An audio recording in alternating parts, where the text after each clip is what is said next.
आगे।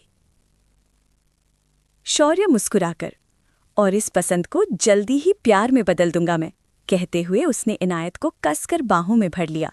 इनायत ने शर्म से अपना चेहरा उसके सीने में छुपा लिया। कुछ पल बाद ही शौर्य की आंखें सर्द हो गईं। उसके चेहरे की नरमी खतरनाक भावों में बदल गई। इनायत शर्माते हुए, thank you so much mister Oberoi, पहली बार किसी ने मुझे इतना स्पेशल फील करवाया है। मुझे आज महसूस हो रहा है कि मैं भी खास हूं। शौर्य शांत आवाज में, आप बहुत खास हैं इनायत, कोई माने या ना माने, लेकिन मेरे लिए आप दुनिया की सबसे खास शख्सियत हैं जिसे मैं खोने नहीं दे सकता। इनायत उससे थोड़ा दूर होकर उसकी आंखों में देखते हुए, मैं भी अब खोना नहीं चाहती मिस्टर ओबरॉय, अगर गलती से खो भी जाऊं तो आप मुझे पकड़कर फिर से अपने पास ले आना। शौर्य ने हल्की सी मुस्कान के साथ हाँ में सर हिलाया और उसे दोबारा से अपनी बाहों में भर लिया।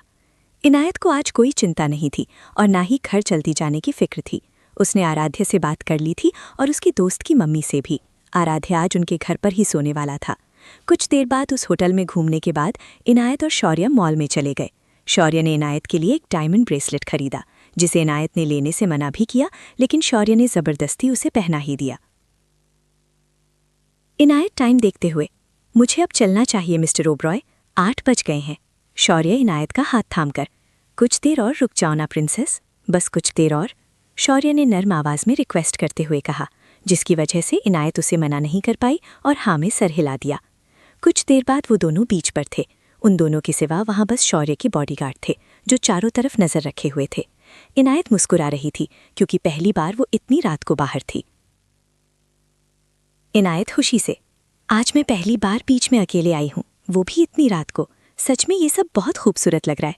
चांद की रोशनी में ये नीला समुंदर इसे और भी खूबसूरत बना रहा है। थैंक यू सो मच शौर्य मुझे यहाँ लाने के लिए, कहते हुए इनायत पानी में पैर डालने के लिए आगे की तरफ बढ़ी, लेकिन तभी शौर्य ने उसका हाथ पकड़ लिया।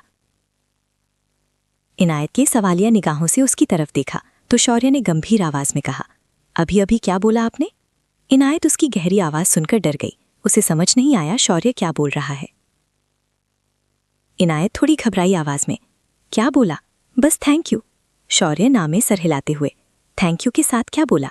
इनायत की आंखें छोटी हो गईं। उसने अपने दिमाग पर जोर डालते हुए कहा, यही तो बोला बस। शौर्य ने उसे हल्का सा अपनी तरफ खींचा तो इनायत उसके सीने से टकरा गई। शौर्य गहरी आवाज में, अभी आपने मेरा नाम लिया। इनायत शांत आवाज में, तो आपको बुरा लगा? सॉरी, दोबारा नहीं लूंगी नाम। शौर्य ने हाथ बढ़ाकर इनायत के सर के पीछे हाथ रखा और गहरी सांस लेते हुए कहा, अच्छा लगा बहुत, दोबारा बोलिए ना।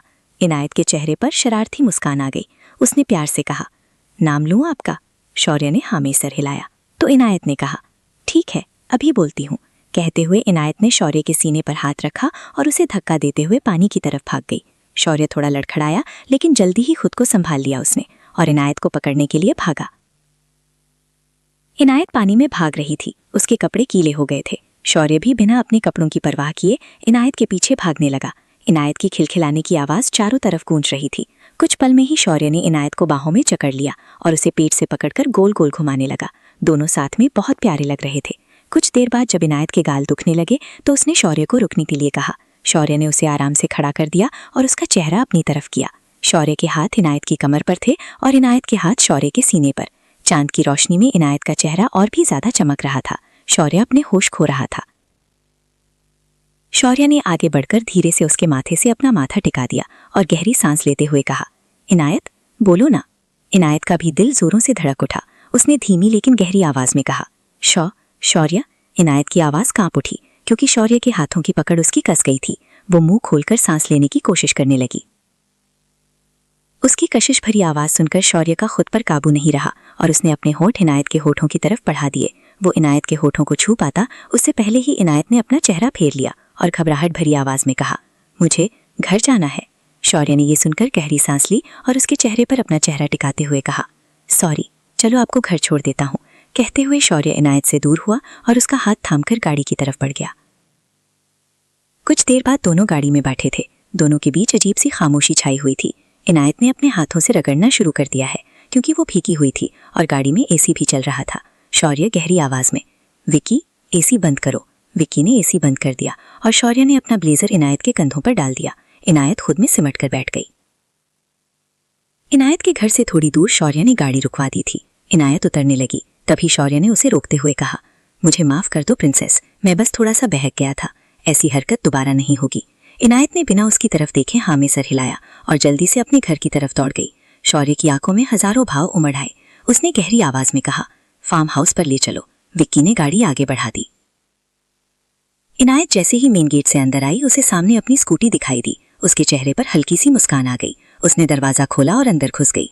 उसने जैसे ही अंदर कदम रखे, एकदम से लाइट ऑन हुई और इनायत सामने किसी को देखकर डर गई। जारी है।